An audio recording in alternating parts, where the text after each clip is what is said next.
আমরা অত্যন্ত ব্যথিত। রাজ্যের একজন দায়িত্বশীল ব্যক্তি সংবিধানকে মান্যতা দিয়ে সংবিধানের প্রতি অক্ষুণ্ণ ভরসা রেখে শপথ বাক্য পাঠ করে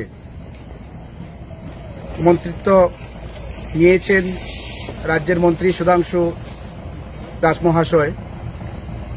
আমরা রাজ্যবাসী, শুধু রাজ্যবাসী নয় দেশবাসী অবগত আছি। উনি মন্ত্রিত্ব পাওয়ার পর থেকেই কয়েকদিন পর পর অহেতুক মিথ্যা এবং আজগুবি কিছু বক্তব্য তুলে ধরেন সোশ্যাল মিডিয়ার মাধ্যমে এবং টিপ্পনী করেন মুসলিম জাতিগোষ্ঠীর প্রতি।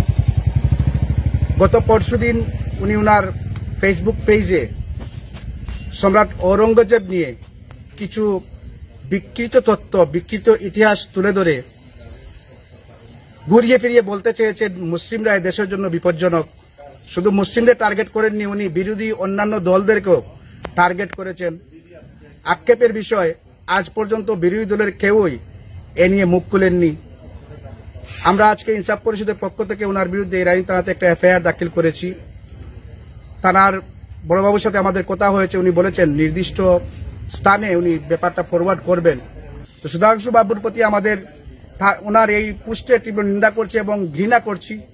পাশাপাশি রাজ্যের মুখ্যমন্ত্রীর কাছে আমরা বিনম্র আহ্বান করছি, এই ধরনের মন্ত্রিত্ব যাদের হীন মানসিকতা রয়েছে তাদেরকে মন্ত্রিত্বকে বের করে দিন।